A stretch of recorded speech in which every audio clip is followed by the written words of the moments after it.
climb over buildings or dig under fences. I am going to make this complete circle today. And so he grabbed a sandwich, put it in his pocket, and set off on his mission. And the first segment of the circle wasn't that bad. He had to cross a few roads, walk through the woods, but then he came to an apartment complex. And he's standing in front of a wall with windows. And he sees the door to the apartment complex is right over there, but he can't move from his path. So what does he do? He climbs up the windows to the roof and walks over down the other side. First, big obstacle accomplished. Next, he comes to a fence. And the fence is too high for him to climb, but he decides, this isn't going to stop me. He digs a hole and he crawls under the fence. Second difficult task accomplished.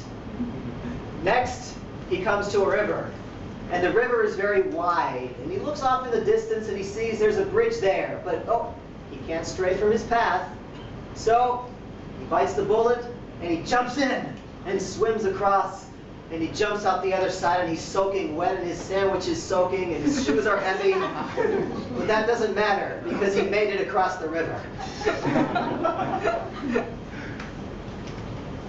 Next he comes to another house with a fence. And he says, oh, this will be easy. Climbs up the fence onto the roof of the house. But as he's walking across the roof, suddenly, hey, what are you doing up there? The owner of the house was standing in the backyard, right below him, looking straight at him. Get down from there. I'm going to call the police. You're a thief. No, sir. Please. I don't want to rob you. I'm on a special mission. Oh, really? What mission would that be? Well, he decides to go ahead and take out the map. And shows the owner the map. And the owner looks at the map and he says, well, wait a minute, how did you get over this apartment complex? Oh, I just climbed. Well, what about this river? I swam across. What about this fence here? I just dug a hole under. Wow, you are quite a trooper. Well, okay, I understand. So the pilot says, oh, can you please just let me go? I can do better. I will help you over the next fence. And so he stands him up and he climbs over the fence. And Paolo is on his way. And at this point, he's about halfway around the circle. When suddenly, he reaches up against a monument made of pure marble. A big stone cube with a statue of a warrior riding on a horse on the top. And it's pure marble. He can't climb over it, and he can't go around the sides, and he can't dig under it because the foundation is too firm. He says, no, what is this? This isn't fair. No! As he's standing there, he's thinking, what should I do? Oh.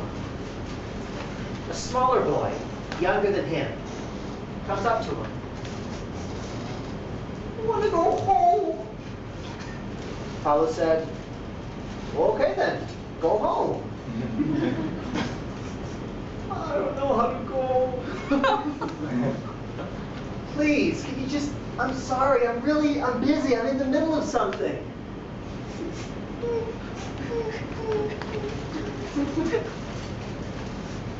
Paolo is standing there, and he looks up at the stone statue with the marble, and he looks at the boy, and he looks up at the marble statue again, and he says,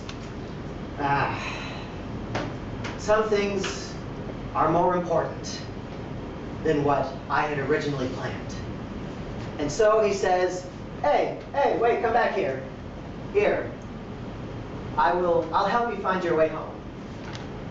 And so, a little sad, but mostly happy that he can be helping this boy. He puts his map away, and he takes the boy to help him find his way.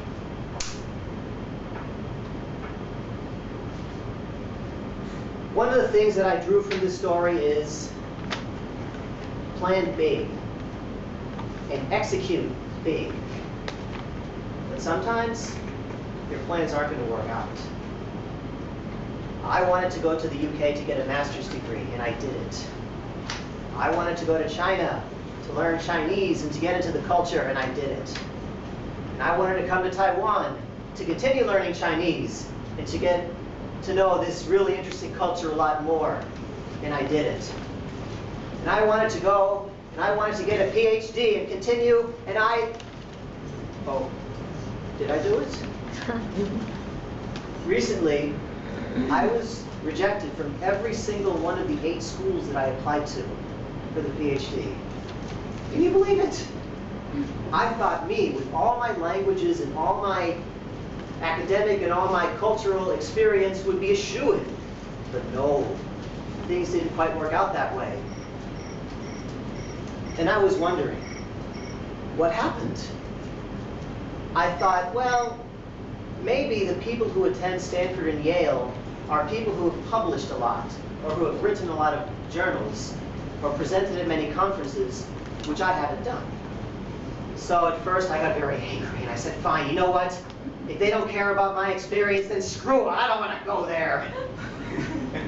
But things got worse, because I had originally been planning to finish up at my current job, which is not the best job, but it pays the bills, and then head back to the US in the summertime. But now with the PhD road closed, I was stuck at that job. And my attitude became worse and worse. My frustrations building up, and my boss told me, hey, the students are noting that you're really losing your enthusiasm in the classroom. And I said, whoa, my God, what kind of teacher loses his enthusiasm and looks like he doesn't want to be teaching his students? That's embarrassing, and it's not a good teacher. So I started thinking, this is horrible, this sucks. I can't do the PhD route, and it looks like I'm a bad teacher. However, I decided to look for the advantages in the situation. And I decided, you know what? This is an opportunity to actually prove that I can be a good teacher. And so I decided to resolve to improve my attitude and teach much more enthusiastically. Even if I'm not too fancy on the school itself, I can still have a good attitude toward the students and care about their learning. And in the end, after I did this, the students started coming back to my classes, and they said, yes, the old teacher is back. And I felt good about myself, and I realized the PhD route seems to be closed, at least for this year.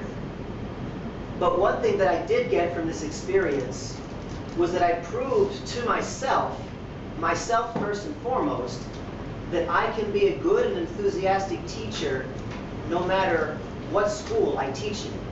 And this is very important for future, any future teaching jobs that I do. And so in the end, I would say I opened myself up to a lot more teaching jobs, and I just started a new professional coaching job, which I can hopefully advance into. So when one opportunity closes, another opens. Don't fall apart, and follow your different plans. Toastmaster.